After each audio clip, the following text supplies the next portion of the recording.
Hey guys, so I haven't made a video in about 3 months and I'm incredibly sorry, but my camera broke and it took a really long time to get it fixed, so sadly I could not do Vlogtober, but I'm back again and I'm gonna start off my new videos with a December favorites. So I'm gonna talk about what I've been reading and watching this month, and I'm really excited to share that with you guys. So I'm going to start off with the books I read this month. First thing I read was from my world literature course, and it's a book called Justice by Micheal J. Sandel. He's a Harvard professor, and this is his book about political philosophy. It's absolutely brilliant. I adored this book.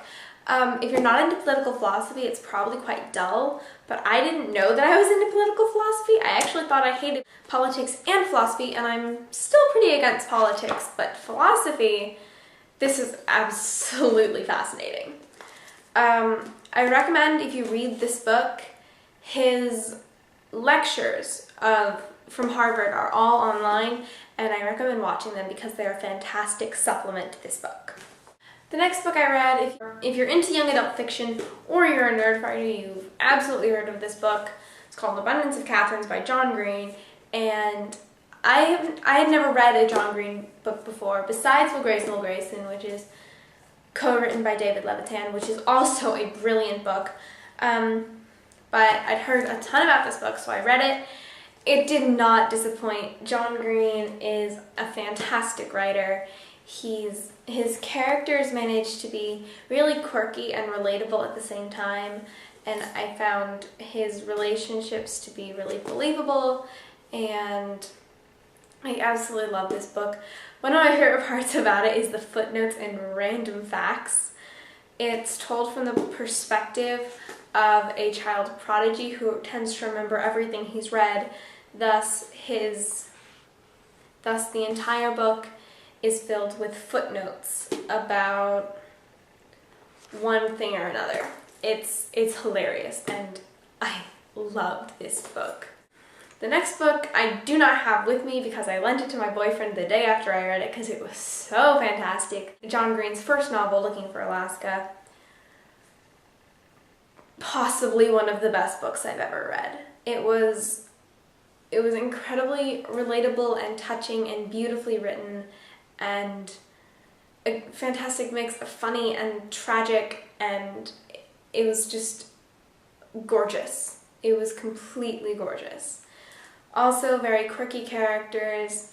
What I like about John Green's books is they manage to make these characters that aren't just teenagers. They're individuals. Teenager is not a descriptive word. It's an age group, but that can mean so many things, and I love the way John Green makes his characters individuals. Love the way the book is set up. It's set up like a before and after. I'm not going to tell you what's in the middle of that because it's beautifully... No, John Green, I am not going to spoil your book.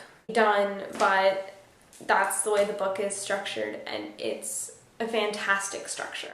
Huge testament to John Green's talent, and I am hugely impressed. I am currently reading Paper Towns, so I'm not going to be doing a book review on that because I'm only about halfway through, but that will be either a separate book review or it will be in my January favorites. Next, I'm going to talk about movies. I saw 2 movies in the theater this month. The first being my week with Marilyn with Michelle Williams, Eddie Redmayne, Kenneth Branagh, and Emma Watson. It was absolutely amazing. I thought that the characters were so strong. It was much more of a character piece than like a plot. It was entirely focused on the relationship between Marilyn and this guy, Colin, I believe his name was. And it was just gorgeous, and the filming was beautiful, and it was just a really touching film, and I just adored it. Second, on a completely different note, is Sherlock Holmes, Game of Shadows. This movie was on the completely other end of the spectrum. It was It was lots of action. It wasn't necessarily character-based. I personally do not like Robert Downey Jr. as Sherlock Holmes. I don't think he embodies it very well. Sherlock Holmes is very much an intellectual character, and while Robert Downey Jr. does bring this snarkiness to the character, he doesn't play up the intellectual side as much. He just plays him as sort of crazy, and I didn't like that as much. Sherlock Holmes I always see as a very put together, oblivious and rude, but still very intelligent and very much inside his own head. And I don't think Robert Downey Jr. Does that very well. I know lots of people do, I really don't. But I do love Jude Law as Watson, and I love their relationship in the film. And it was a lot of fun, and I liked the ending, and I really liked it, don't get me wrong. But it wasn't Sherlock Holmes. That's my problem. Lastly, I'm going to talk about TV shows. There are 3 TV shows I've been watching a ton right now. The first one being Once Upon a Time on ABC. I love this show. I personally love fairy tales, and what I think this show does really well is stringing together all the fairy tales that I love. Basically, the story is, it's about all these fairy tale characters that, because of a curse from an evil witch, were sent to and trapped in Storybrooke, Maine, where they do not remember who they are or anything, or that they're fairy tale characters. And one girl has the ability to stop it, but she doesn't know that yet. It's amazing, and it's totally cheesy, but I don't care. It's not necessarily an intellectual show, but it's very entertaining, and my TV doesn't have to be intellectual all the time. It can be just entertaining. Secondly is Buffy the Vampire Slayer. I recently discovered Buffy the Vampire Slayer, and I've watched like 5 seasons in like 3 months. Oh my god, I love Buffy so much. If you haven't watched Buffy, it's about Buffy Summers, who is a vampire slayer, and her friends, and her fighting the forces of darkness and vampires, and it's so good. If you've watched Buffy, in case you're interested, favorite characters, Giles and Spike, they are my heroes. Who are your favorite characters? Tell me. It's just an amazingly good show. I love it. Lastly, number 4 is Sherlock. Sherlock was on, I think, about a year ago.